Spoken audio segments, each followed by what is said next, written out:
Thank you, everybody. So appreciate, as Steve said, you joining today. I will be moderating this panel with our esteemed panelists today, Steve Taut, Ganesh, and Bhaskar. And the conversation we're going to have today is around the subject of debunking identity data security myths. So the objective here is not to have a theoretical conversation around what that might look like, but we have with our panelists today practitioners who have been in the battle with us and understand the problem and what we can do. So what we would like to do over the next 45 minutes is to have this type of brutal truth conversation around the what is data security protection look like in a practical manner. And the way I'd like to run the panel, given who we have, is to have each of the panelists take a minute or two to let them tell you about their journey to get here today, which is what is their background and why are they passionate about speaking about this topic today, so that you see what their background is, and for all of you as listening, have a chance to hear their perspectives and see which ones align with you or which ones are new thinking, so that as they now share their experiences and we talk through examples, you'll be able to get the most value out of the practical experience they bring to the table. So with that, I'd like to start with Ganesh. If you would, take a couple of minutes, introduce yourself, your background, and what is it that makes you passionate about talking about this debunking identity security myths? It's great. Thank you. Thank you, Steve. I know, as you know, got a little bit of a challenges, but I think we're all set now. It's great to be back. Steve Zelensky, who I known for a long time, and Steve Taut worked with him in the past. He's a great identity expert, identity management side, and then the Bhaskar, who is an expert in the data platform side, who's really, we know him addressing complicated data, complexities, data challenges. So it's great to be with all of you here. Just to kind of set the background, this is the founder CEO at TrustLogix. I have been building security products, security solutions, security architectures a long time. Started out single sign-on, identity management, LDAP servers, database security now. Now we are at TrustLogix. We are focusing on securing data. It's been, you think that identity management and data securities are well understood, by folks. In our discussions with our customers and prospects, we always get the simple questions. I've already got identity governance product. Do we need data security solution? Do we already have identity single sign-on products? Do we really need another data security? So the basic questions like that. From there, do we get the complicated questions wherein we've got several, the way the data is used right now, it's so complex, data usage, the way the data is processed. It's bringing in so many ways data is accessed. Is identity management enough to secure that? So, how can we secure all those access patterns? How do we protect at the data layer? So we get these basic questions to complicated questions. So my passion here is to joining in this panel here is really address some of those questions, have a discussion with the other folks here. Hopefully we can open up some questions for you to understand some of these myths that we hear. I'm looking forward for this discussion. Steve, thank you. Excellent. Steve Taut, floor is yours. Thank you, Steve. Thank you, Ganesh, for inviting me to the webinar today. Steve, as I was sharing in our preparation for this, that I feel like I have a righteous anger, but it should be translated into passion about the opportunity that we see in the emerging technology space here with data security and governance. A bit about me and my background. I'm a recently new founder of my own consultancy, Identiant. I was one of two LDAP administrators for the first ATTwireless.com website in the early 2000s, and back before IAM was as popular as it is now. I got to see the evolution of single sign-on and IAM in financial services and in high tech and in Big Four consulting. And that brings us to, today, as most of us attending now know that, identity and consumer IAM and workforce IAM are all really big topics to tackle. But the pattern that I see is that we are looking at IAM in silos. We have single sign-on, we have password management and credentialing and authorization, but we still see a lot of preventable data breaches, which brings us to looking at the intersection of data security, data governance, and user identities and authorization. So I'm really passionate about this because it really represents a sort of emerging opportunity for breaking through some of the capacitive constraints that organizations have. We can't add 10 or 12 or 20 more people to our teams, but we can find opportunities for greater efficiencies and scale through converging platforms. Well said. And Bhaskar? Hey, thanks for hosting, Steve, Ganesh. I probably will reiterate what Steve said. IAM, Rust logics, identity, and all these things comes together. But let me give you a little commercial. I'm coming from Vialto Partners, which is a spin-off from PwC, PricewaterhouseCoopers. We are specialized in global mobility services, tax, immigration, business travel, remote work compensation, and the list goes on. We are providing the services across 50 plus countries, thousands of clients, and various industries, healthcare, retail, financial, so travel, manufacturing, and so on. So if you pick any use case, be it governance, be it security, you can come and ask me because I'll give you the use case. So that's what I was solved for over the years. And I was part of American Express initially, and then Ameriprise Financial Advisors. I was with commercial real estate, CBRE, now with professional services company, Vialto Partners. So the reason I said all the four companies is each company, each organization takes the data differently and process it differently. And, the guardrails and things like that are different when it comes to the data because the sensitivity of the data matters and the type of data matters, be it structured, be it documents or unstructured. And over the years, my journey of 20 years, what I observed is data, anything is a data. You take a picture with a mobile, that's a data now. Once upon a time, it was not considered as data. And documents are huge. What will you understand out of what language? How do you process the data? Can you run ML, machine learning algorithm on top of it? Understand. Can run a OCR, optical character recognition, process the text with just an image given. So lots of various use cases we come across.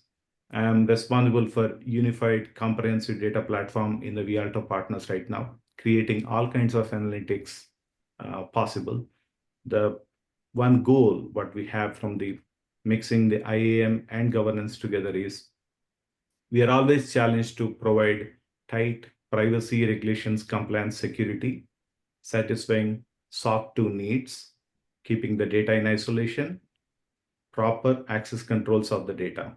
And obviously, enabling policies and everything is one sort of it. We need to provide audit reports, end of the year, whenever clients wants it. We need to make sure that there is an audit report. That's a critical thing. What we have done, we need to prove it. Those are the challenges we go through. Thank you. Welcome. Thank you. So to our audience, as you hear, we have three very different views, which is why we wanted to do this so that you hear strong data perspective, strong IAM perspective, and with Ganesh, right, a founder who is passionate about providing the ability to do something about the problem.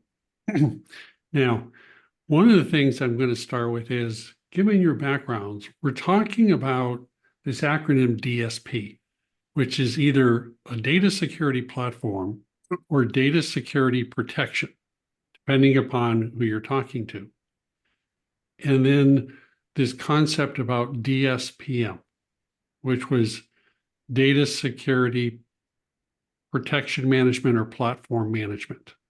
So from each of your perspectives, can you help our audience understand what is DSP? What is your definition of data security protection? And then for the DSPM solution set and the vendors, in your own words, what are they providing against DSP? And I'm going to go ahead and start with Steve this time.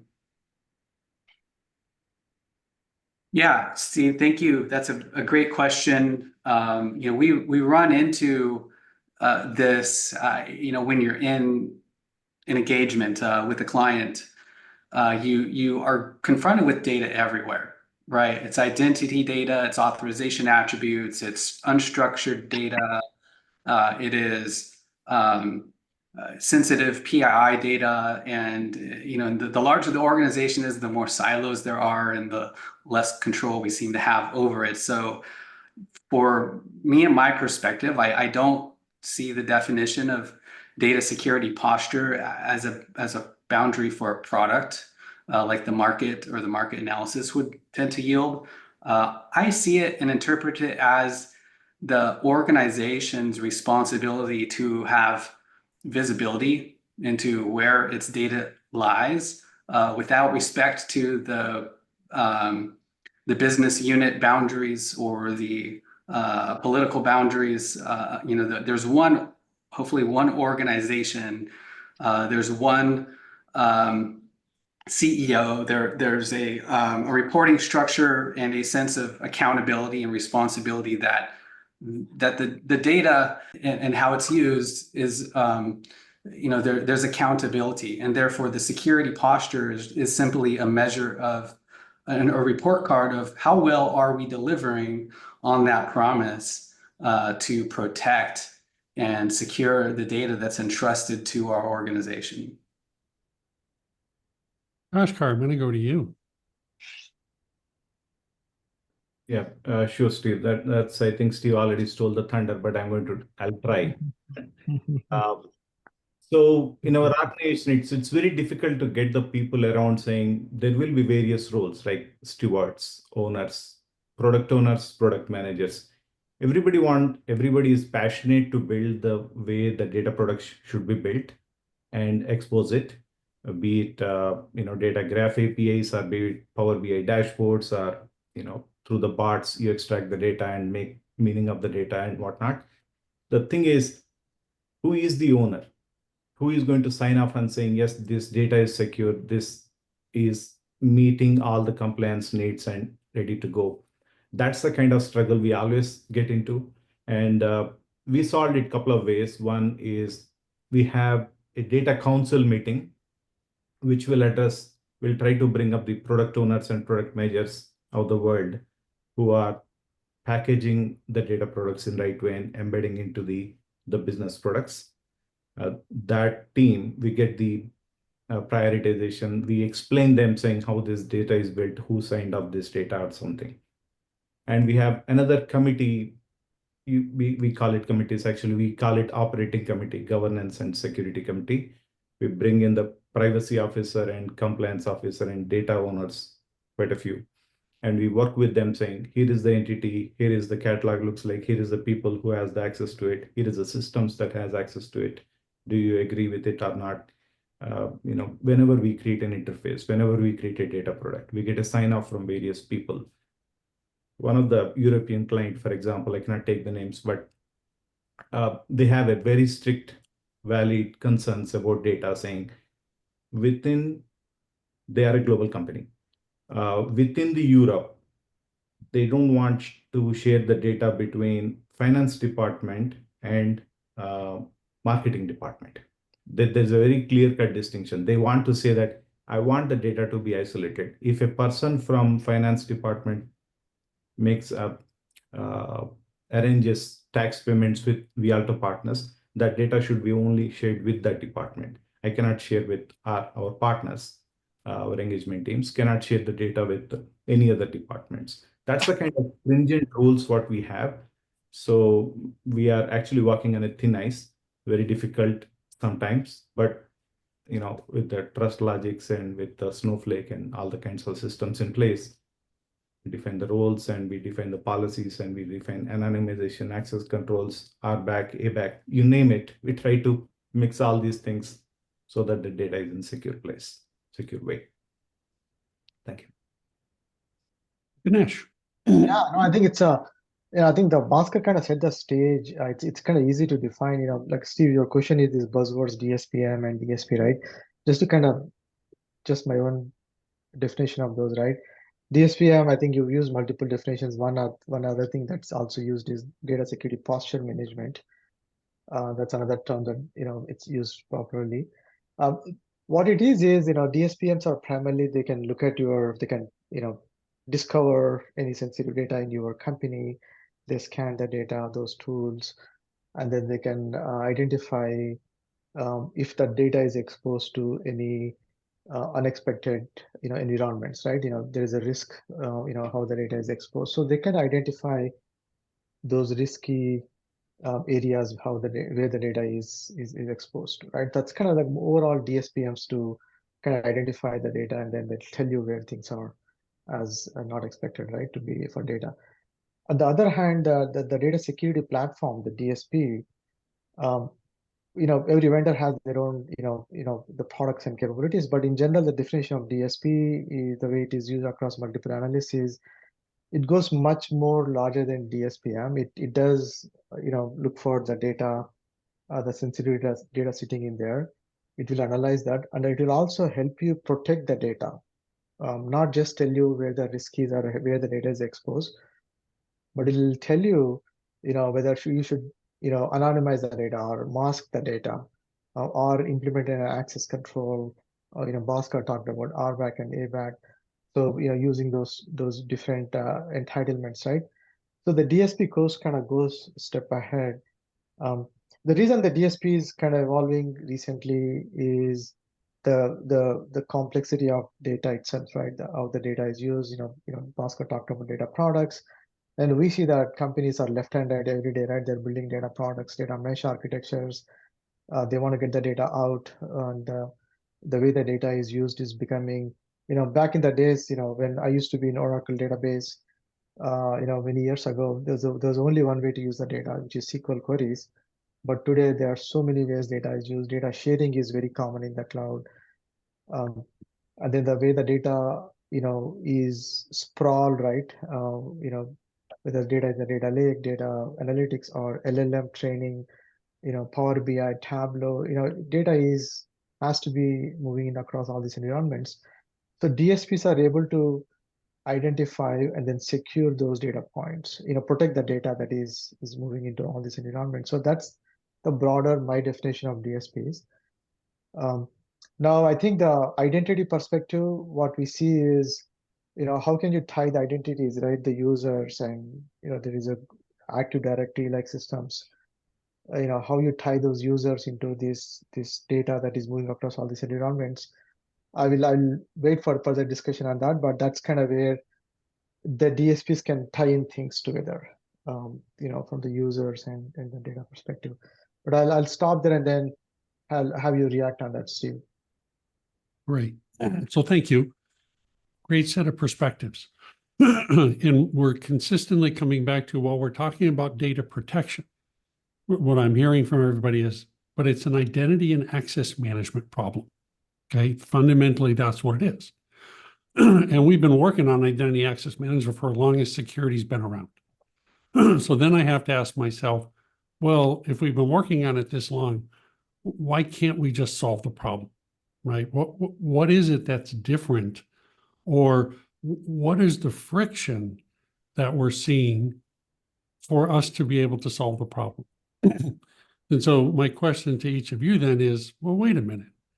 If I know access management and I've done role-based access controls and business entitlements, all I'm being told to do now is, well, instead of securing the data at a network edge, all I'm doing is putting all the data out on the cloud and just exposing all the data directly.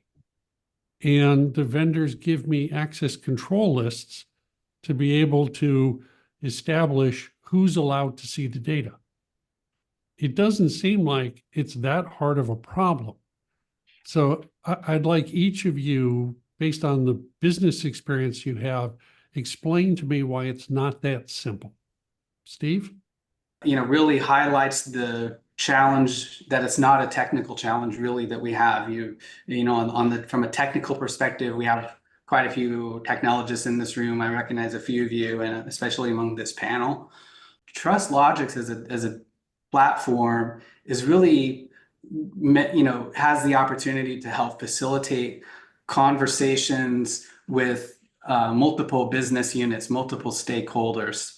You have privacy, you have identity, you have cybersecurity, you have data, you have marketing, sales, all who have some reasonable need to access data for different reasons. It's a disjointed experience, and you have inconsistent policies across data stacks. And that is a human challenge, right? Of coordinating a strategy across all of those business units that aligns who users are, what their entitlements and what they have permissions to access. So policy definition and policy enforcement at a much more granular level. On paper, in a lab, it's easy to demonstrate that use case. But when you start getting heads of business units involved and needing to get their permission and their buy-in, that you're potentially adding friction to their business process, that's where the challenge and sometimes objections and difficulties come in, is getting those stakeholders aligned on what you want to do and why. Because cybersecurity or data security, as it were, traditionally, has been a drag on productivity and can be the department of no. So I think this becomes an opportunity of changing how data security, cybersecurity engages with stakeholders and has conversations around we have to slow down before we can speed up, and that means putting some boundaries on how data is managed and governed and protected. Clearly, I hit a nerve for you. I could see it. It was like I was being on my best really behavior. I was being on good behavior. That was good. So Bhaskar, as kind of our chief data officer, I'm really curious to hear your perspective, right? Because the business just wants the data where the business needs the data. And so what's slowing us down from an IAM perspective to accomplish that? Yeah, sure. You can call me Chief Data Officer, but I'm not. So I'm present in Vialto Partners managing the data platform. So I think Steve has already explained about IAM. IAM to me is a bigger umbrella. It has to take care of application security, network security, access, various other things. But when we zoom into the data, it's a different animal. So when we want to protect, when we implemented the governance and security platform, we took help of IAM. IAM gives us the hint of who is it, what are they trying to do at the authentication and coarse-grained authorization. We take that, convert into a role, and role we associated it to fine-grained authorization, saying what attribute, what role can they access this table, can they access this view, what can they do with it. On top of it, the real problem is honoring multiple sources of the data. We get the data from SharePoints and our document management system and whatnot. So how do we honor? There's already access controls defined at that level. But when it comes to creating an interface on top of it, we need to make sure that those access controls are honored at the same time. What we are getting from IAM, the roles, etc., that we marry with that, we ensure that nothing is lost or no lagging behavior in it. And the reason I bring that lagging is once upon a time, 15, 20 years back, lagging was okay. Means you have few hours to correct a problem, but everything is leading. You cannot say, give me 1 hour, I'll fix the data. It will become that one of the snowflake issues, right? That way. So we don't have time for that. we are trying to put as much as real-time threat detections, anomaly detections, fallback, remediations as close to the near real time as possible so that we are not at the disadvantage. And one thing I just want to say that is data, getting the data into the enterprise data platform or some kind of a data lake or something, that's one step of it. But after that, there is a data processing, obviously. But when we provide the data through various interfaces, it could be a human interface where some people want to come into data clean room and create their own what if analysis or self-servicing analytics and create data products. That's one way. And there could be some bots, the scripts which would be running behind the scenes, and that will have system user definitions. So there's no human behind it. Somebody created a script and accessing it. We need to make sure that once that's done, there has to be a thorough, frequent revision of access controls to make sure that whatever is defined 1 week back is still staying hold good. Otherwise, it could be a data big leak. So that those are the kind of things when we get into the actual data implementation, we get to the nails of it. For us, everything is a nail. We have a hammer. Ganesh. Yeah, it's a great, Bhaskar, I think you kind of said the bit of the, I'll pick on that. So before I get there, there's also a question I saw, there's IAM experts don't know the business processes at the data layer. Um, let me hit that first and then I'll get to the second part. So in general, both IAM and data security, both are important problems. They're both responsibility of the customer when you look at it from the cloud perspective, right? It's a shared responsibility where customer who is the cloud consumer, in the case of data, we're talking about data consumer, data cloud provider, and data cloud consumer, right? As a consumer, it's their responsibility to manage IAM and also secure the data. So in general, what happens today is they are both done in a siloed fashion today. IAM, they've got their own processes and they have visibility into applications and from the coarse grain level, which is the extent they get visibility, and that's what they operate on. But then if you look at the data layer, just like Bhaskar said, at the business processing, at the data lakes and data storage level, it's very complicated now because data is coming from, if you really look at the data lakes, the data comes from various data sources into the data lake. And these data sources are very business sensitive data sources. In the investment banking environments, data could be coming from stock trading floors. Data could be coming from bank division. Data could be coming from third party data that they are buying right from Bloomberg's like that, right? All of data is coming into the data lake. Now there is a certain entitlements and the business SLAs that have to be applied on that data in the data lake to make sure that that sensitive business data is used by the right people with the right entitlements. So that's the complexity. That visibility is only there for data people that are dealing with the data layer, but that visibility is not available to IAM experts in general. So lack of that visibility, they end up going the siloed way of doing things. So that's a complexity that we had to bring them together. We had to get them to collaborate, wherein you have identity data. Bhaskar talked about roles and users. How we bring that in and attach it to at the data lake layer, right? At the data layer, at the data storage layer, that allows you to apply additional permissions so that those users coming from identity system can have only the data that they are entitled to access, right? So that's the complexity that has to be done at the business data layer, that plus provide that visibility to the IAM experts or security experts, wherein now they can say that, look, I got this identity, I got this user, I see that he's not only get access to this database or this application, now I also see what type of data he's accessing inside that application or inside that data cloud. So having a solution that allows to bring that visibility to experts and then also allows people to implement those entitlements at that data layer is a big gap, and that's really what we need to work towards, to bring that visibility, to bring that protection.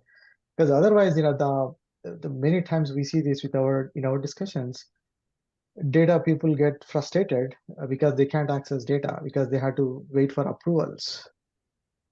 And that approval doesn't happen because there's experts who are security people or identity people, right? Wherever it happens to be the case in the company, they are not willing to approve it because they don't have visibility. They don't understand how data is used. So they block it, they take time. So that creates confusion and frustration and productivity for data people. We see that all the time. And that's really what we are looking at, working with companies like Bhaskar and like Steve Trout and experts in IAM, right? To bring those two things together, so that the data can be effectively used for business purposes. Okay.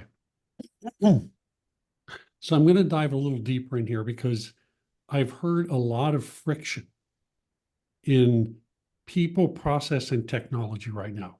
We're saying, look, it's not any one thing. But I think in simple thoughts. I mean, that's just the way I am, simple concepts. So here's what I heard from the three of you, and I'd like you to give me some feedback then is, did I get it right? Which was, hey, look, we understand that a business application, how to classify data. Okay, so is the database, confidential data? Is it public data? And we know how to understand humans and give the humans entitlements through the business application. That's what IAM is, right? So that's all about identity governance. Who has access to what? But what I'm hearing is, but when we make the data directly exposed, which is what we're doing on the cloud, so we have a data service edge, we're trying to do the same thing, which is what is the classification of the data? And now instead of giving it to a human through a business app, we're trying to expose it through an API, right? So in essence, we're trying to give a business application to the data rather than human the right access to the data through a business app.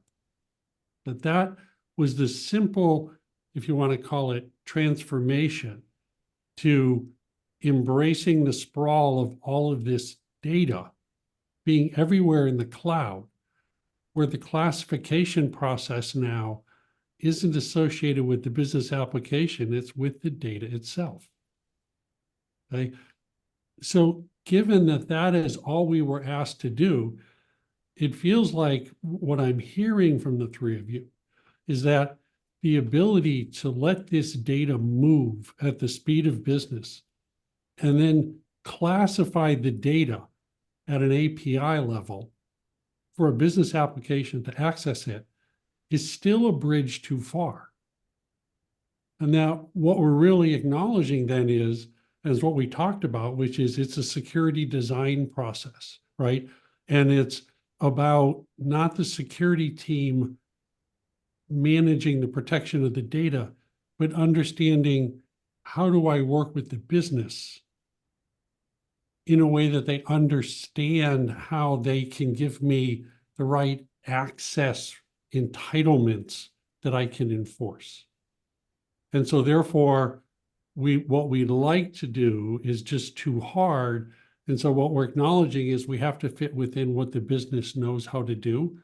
And that gives us kind of that single pane of glass to bring it back to how the business knows how to work with the security team. Now, I know that was a little long, but I kind of took you through my thinking of the concepts and simply saying, so is that where we are? Steve? I think that's exactly where we are. And I'll take the position that we just see this pattern happening over and over again. I know, Steve, and Ganesh, I know you know what some other acronyms are, like CASB. That goes back, and I think, hopefully that rings a bell here for some attendees. Well, now CASBs are sort of not as, you know, you don't hear about them as much anymore because large identity providers have acquired their own or built their own, and it's in the drinking water, more or less, right? They're not as exciting. There was, for a time, CIEM, CIEM, Cloud Infrastructure Entitlements Management, which big companies have been acquiring the SIEM products, and they're becoming in the baking water, and they're not as interesting. So you've raised a couple of, like, two issues that I want to briefly touch upon, and then I'll pass the mic back over to you. And that is, I'm not going to break out the examples of thermodynamics here, but just to highlight that on the question that was posed that I'm experts don't know business processes. For those of you who know me or have read some things I've written or my podcast, I think one of the greatest opportunities right now for CISOs and experts, whether you're IAM or data experts, those in IT, one of the greatest opportunities for your career right now is to go get business skills so you can speak the language of the business.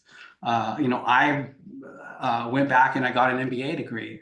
I think the jury's out about how well that has improved my ability to talk to a CFO, but it really shows my conviction and my belief that it's going to be easier for us as technologists to learn and speak the language of the business than for the CFO to learn how to speak geek. And I think that's one of the main things, right? Today in 2024, we're talking about data security and governance. In 2028 and 2030, you see these tech cycles, and this problem is just going to keep repeating itself. And we all have that opportunity now to acquire those business skills and within the realm of our own responsibilities to improve the outcomes that we are responsible for within our sphere. And then second, and briefly, a technology company has different goals and priorities, to sell technology. They have to be profitable in order to survive. Whereas large enterprises, the customers have different goals and primary goals and objectives, which is, data security isn't their bread and butter. There needs to be an opportunity. We need to figure out from a customer and an engagement perspective how we can align incentives and become more strategic partners to each other in spite of having separate end goals and end states. Thank you. That was very enlightening. So Bhaskar, you dodged I'm not the chief data officer, as well as business people will say, I don't know security. So I'm curious to hear your response to the question I posed. Absolutely. I think, like Steve mentioned, at certain level, actually, it doesn't matter what level you are. You are a VP or engineer or anybody else. It doesn't matter. When you're in the data space, you need to be polyglot. You should be able to speak multiple languages according to the audience. You cannot say my table name is this, my attribute is this, primary key, foreign key, blah. You're lost actually. You don't know what the other person is speaking, right? So product manager might not even understand what you're saying. So you have to practice that. That's absolutely number one. Coming to the interfaces thing, Steve, you mentioned about API. Well, in VR2 partners, unfortunately, actually, I don't think you can control it. You have to have at least minimum right now, we have 5 different interfaces. There's a Power BI tools, that one way. And second thing is we give the data marts to people so that they can access the data from ML models or bots or GenAI platforms, whatnot, create your own analytics. And data clean rooms, bring your own data, marry with the enterprise data platform data, and create your own products. Either destroy it, be it ephemeral, create a product and destroy it, or maybe create a product and give it back to the platform so somebody can use it. And the other way is data APIs, because some clients ask for data extracts and some applications ask for saying, give me the data, whatever entities you have. And the last and the least is we create some kind of a person 360-degree views and reference data APIs and whatnot, so that we embed inside the app so that business can benefit out of it and see if we can cross-sell or upsell the products more and more. If you look at the interfaces, if I go back 15 years back, 10 years back, they used to be simple. A web interface, a mobile app. That's it. At the most, some batches, right? Near real-time or scripts or something.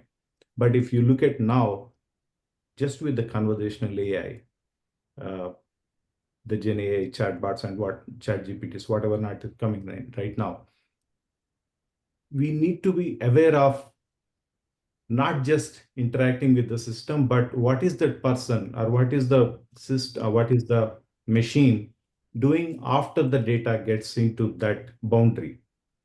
The reason I say it is data can be cached at every layer. If I take just a web app, a JavaScript can cache it, or a web server can cache it, an app server can cache it, a Snowflake database itself can have a cache, and then database. So if you want to apply the governance, access controls, where do you want to apply? You have to ensure that there is a expiration at every level so that the access control is not overwritten. Yes. So that's a kind of design we deep dive into when we are implementing any type of interface. We just need to make sure that access controls are not overwritten by one of the layers and our data is leaking. That's the very difficult thing to explain to our business partners and certain times data owners, because they think defining the access at one level is good enough. You take care of this, but we need to go back to tell them that you say here, but we see at the edge, like you explained, at the edge level, what do we want? Do you want it? Because if I keep it everything, access control access every time, real time, I don't think any backend system can take it. You must have to have a cache, no matter what, of the data, of the entitlement, of the access controls. But at the same time, the cache cannot be too long. It cannot be like 1 day, you know. So we work with Ganesh and Trust Logics most of the time saying, how do we do this right? Where do we tweak it? Where do we adjust the design? Things like that. Maybe I'm going offline a little bit, but that's a practical problem I'm trying to explain is that, it's not just defining an API won't help. We need to put our hands down beyond. Yep. Yeah. Absolutely appreciate it. So Ganesh, right, we talked about here, which is it an API problem on the edge, or is it a business entitlement conversation to work with the business? So given your passion, right, that you started a company to be able to do something about the DSP, I'm really curious to kind of hear your examples, right? You talk to customers. So as you're answering it, what are some of the types of business use cases you have come across in talking to potential clients that highlight this problem? Yeah, no, it's a great question, Steve. And Bhaskar kind of set the stage. I really like that. You kind of Steve started with like explaining that instead of humans, right? Applications are exposed to the data now. But also, as Bhaskar was saying, in his environment, he's got 5 different ways of exposing the data, right? That's pretty common. We see that all the time, and it's getting more and more. Every time we go to the Snowflake and Databricks and AWS conferences, they're innovating. They are giving more ways to get access to data. There are more ways to process the data, right? It's increasing the amount of the number of ways the data is accessed. So having said that, you know, as the data is moving across these environments, and I'm going to take a little bit of you talked about classification. I'll probably take a little bit of a conflict view of that. Just my personal passion there is the classification typically works great. If as long as the data stays in one place, then you're processing that, right? Now, what happens is in the situation we're talking about, as the data is moving from point A to point B, and then this data is shared, it's processed somewhere, right? Your classification no longer holds true there because the data is out already, right? So I'm not saying that classification is a bad thing. It's required. It works, right? But the type of situation and use cases you're talking about, that does not solve the problem, right? The way I believe it can be solved is, at every point as the data is moving, you kind of overlay security, as the data is moving, right? So that overlaying the security could be that it could be as simple as you monitor that, right? You monitor for who is accessing the data. Are they the right people that are shared the data with, right?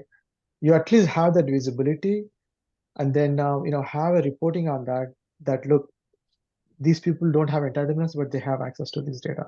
Hey, look, you copied this data for some processing purposes, but it's sitting there last 1 year. No one even aware of that. It's a dark data, right?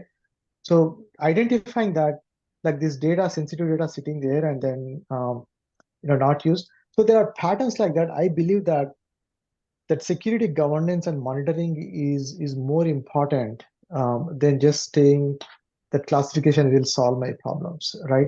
I mean, you can still use classification. You can still use that to intelligent way of processing it. So that's how I would say you kind of keep a monitoring and governance on the data. And then on top of that, you talk about entitlements, and Bhaskar also expressed that, right? So we work with companies like, Alto and, in other companies, how can we go protect the data at that edge, right? If the data is going into Snowflake, from there it's going into the SQL Server, or if it's going into S3, AWS S3, right? How can you make sure that you have the same set of privileges or securing the data for those people, right? It's a complicated problem, but that's really what it needs. It needs that. That's how the reality is. It's given. Multi-data platforms, data sprawl, multi-data clouds is given right now, and we just have to keep on solving this problem with the right architecture at the storage level. That's really what we have been looking to address through solid solutions. I just want to add one thing to what Ganesh said. So the problem what I'm working right now is, my team is working on right now is, well, we implemented authentication, we have coarse-grained authorization, we have access controls, policies, and everything up to the level, all 7 layers or 5 layers. Having said that, if somebody is downloading a report from Power BI, which has the data, can you tell me what did they do with the data? That is a question being asked by our officers. So we need to answer that saying, what did they do with the data? Can we just put a Zscaler snippet and see what's going on? I don't think that will help up to the maximum extent. That helps for different purposes. But the thing is, if I go to Microsoft and saying, tell me what is the report downloaded and what is inside that, they say, no, we cannot implement that in the software. You guys need to take care of it. That's beyond my control, liability issue. So those are the small things I'm saying. The problem looks small. It's very hard to track saying who did what with the data. It reached the browser. After that, what happened? That's the kind of questions we get nowadays. Could I add one thought to this? Yeah. Bhaskar, I love that you use the word polyglot in terms of encouraging attendees and everyone to be able to speak many languages. I would just add one more, poly, which is polyamorous. Don't fall in love with the technology. Fall in love with the people, with the process and the technology and the purpose and the mission and the outcome that you can achieve by looking, I am alone. Here's a myth being debunked right now, live, real time. You can say Steve Tout said it. I am alone is not enough. You need to complement this with other tools and technologies to really multiply the impact and for organizations to serve their responsibilities and discharge their responsibilities to customers to protect sensitive data. So polyamorous. What? Wow. All right, I got to get my library, my dictionary out. But here is what I want to say. Heard the answers, and I'm sure our audience really appreciates it. But again, I think simply. So I think what I've heard from you is a simple case like an email address. Used to be, right? It was very clear what the classification was, right? Whether it was confidential or whether it was public, and more of late, whether it's PII. And what I'm hearing now from all of you is, here's the problem. Since the data itself is basically directly exposed.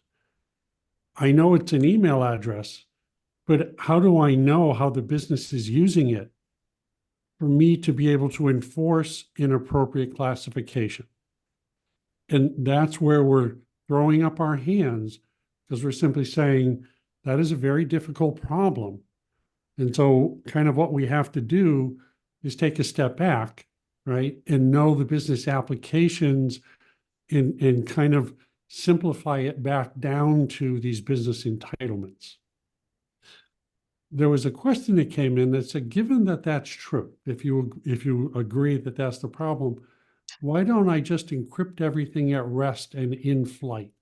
Won't that fix the problem for me? Bhaskar, I'll start with you. So you're saying rest in the transit and the storage. Yes. Sorry. Yeah, that's a great one. So who is going to decrypt it? If that logic of decryption is in the wrong hands, we will be in bigger soup. But having said that, you're right. One way to control is that you control the front end as well, saying that you use only you look through the lens of what I created. Only then you can use it. For example, we used to have this implemented IBM tea leaf for customer experience management. Whatever the data it gets, logs or whatever it gets, you cannot use any other tool in the world to see what happened inside the logs. You have to use only the app which is provided by IBM tea leaf to get to the logs and see what exactly happened. What did they do? That's the kind of tight coupling you're going to make it. Maybe certain classified data you can, but not for every data interface, I would say. Right. I want to thank you. I thought you'd be the best one to be able to articulate that, since for data protection. We, believe it or not, are coming to end. I mean, this has been an awesome 50-minute conversation. I do want to thank all of my panelists here. So Steve, Ganesh, Bhaskar, thank you for being open and honest about the business use cases, kind of the simplified way that we can look at this, and the passion you bring to solving the problem. So with that, Ganesh, I'm going to give you the last minute. Are there any last thoughts you'd like to share with the audience, right, as the passion or the problem or the things that you would like them to take away about TrustLogix? Thank you, Steve. It's a great discussion. Steve, Todd, and Steve and Bhaskar, thanks for your time. Really enjoyed doing this with you guys, and love to continue to do these discussions. Look, I think we've kind of covered a few topics, identity management and data security, and it has been a journey for us last 3.5 years or so. It's not solved. We're just getting started on this.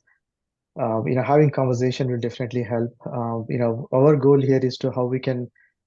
Our mission is to how we can get the data out to the right people in a compliant and secure and faster way. Because that's really what everyone is struggling businesses. And then there's a lot more things to be done. That's why you see all these vendors, DSPM, DSPs, identity systems. There's a lot of solutions out there coming in. That is just the talks about the complexity of the problem. I would suggest that look for, if you are looking for a solution, if you're looking for a partner or vendor, right, look for someone who has expertise, who understands these problems, not just look for a vendor who's just building things. Look for some of those vendors who have expertise, and then just build a journey with them, have a partnership journey with them. There is no way around it. I think businesses need this. They have to get the data out. They're under a lot of pressure now with AI, LLM.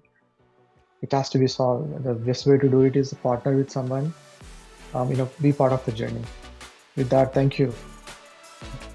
Thank you, everyone. Thank you, audience. It was a pleasure. Thanks, everybody. Thank you.